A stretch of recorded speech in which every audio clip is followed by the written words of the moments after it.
How can musicians adapt and take advantage of artificial intelligence and other rapidly developing technologies to improve their craft and audience engagement? Alisha Outridge of TuneCore joins us now in the studio. Alisha, welcome to The Final Word. Hi, thank you for having me here in the Philippines. I hope I get time to see some of our artists here, CLR, XB, and Flo G. Oh, there you go, already plugging it. But you know what? We're here to talk about artificial intelligence. It's a hot button topic nowadays. But what exactly is generative AI?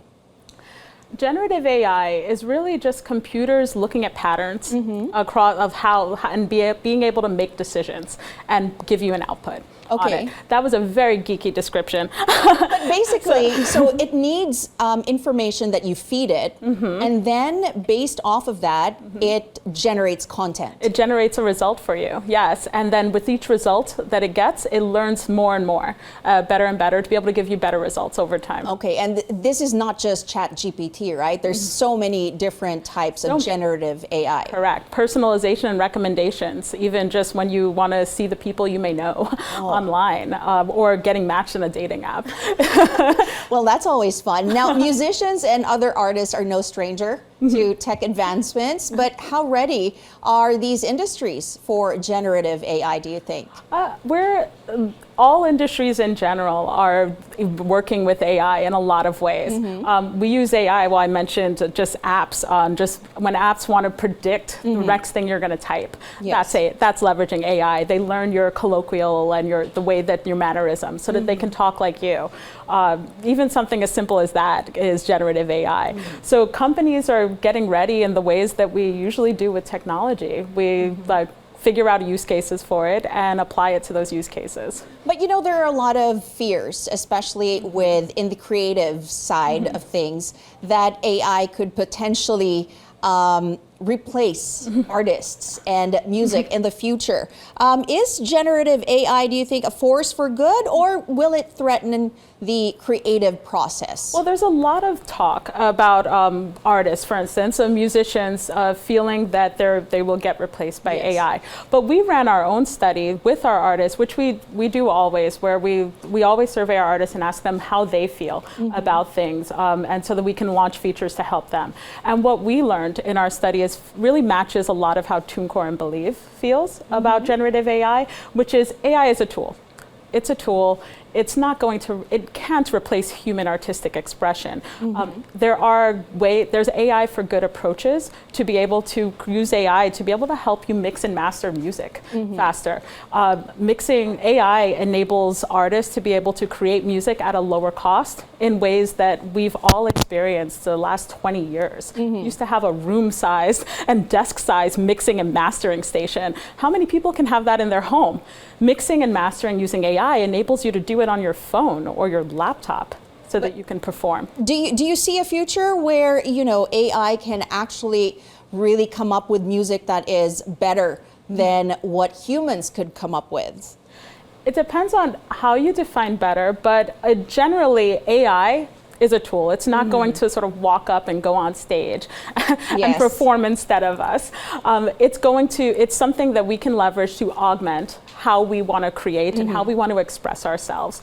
And it really, in terms of how the industry adapts to that, that's really what it comes down to, because artists are creators. They're game to use all the tools that are available to them.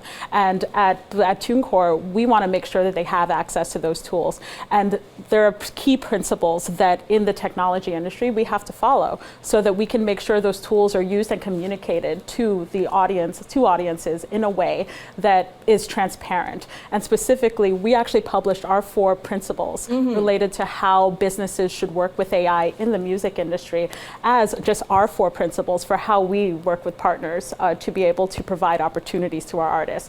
And those 4 principles, to be able to do that, really come down to, number 1, letting artists consent to what aspect of their work they want to have used by AI. So whether it's their voice, whether it's their artwork. Number 2, control.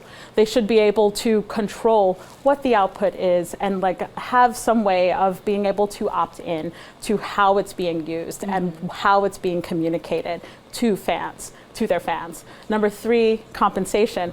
pay them. It's their work. We should pay people for their work, and for specifically being able to build tools that later open up new revenue streams and opportunities and give them access to it. And then finally, transparency. Okay, and how exactly does the compensation work?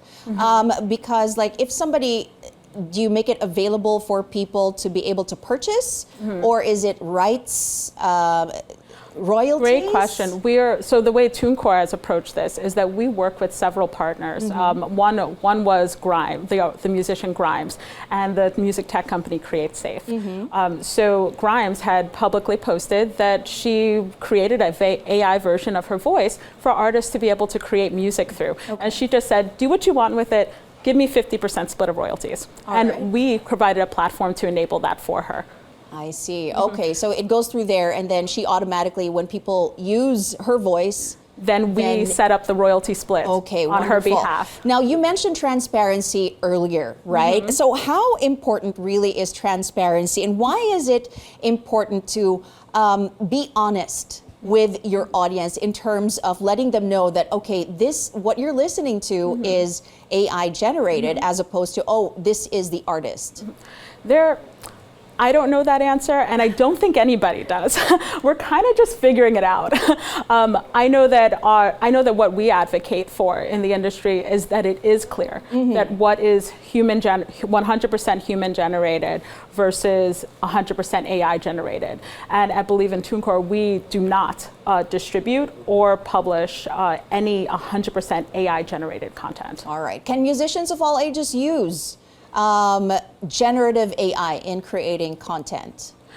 Sorry, what? Can musicians of all ages? Oh, yes. Well, musicians of all, we have very young artists. Even the kids on TikTok are able to like mix and master sometimes their own sounds and add their own videos and images. So I think anybody who's savvy enough, I know I tried to make a mix, and I think my 11-year-old sister can do a better job. I think the younger generation is definitely going to be able to pick this up a little bit faster than us oldies. But, that brings me to my next question. Like, how can artists and labels actually better take advantage of generative AI so that they can engage their audiences a little bit better? Well, so this is the interesting part. It's already happening. Co-creation is a rising trend that a lot of artists are doing. As in, you can publish something similar to Grimes, but many artists are doing this where fans can actually take something that the artist is providing and create their own content. It generates a loyal fandom. So what we'll see is actually, and what we've seen so far, is that fandoms become more loyal because they're part of the creative process with the artists. All right, wonderful. Thank you for joining us. Alisha Outridge, Chief Product and Technological Officer of TuneCore. Thanks. Bye.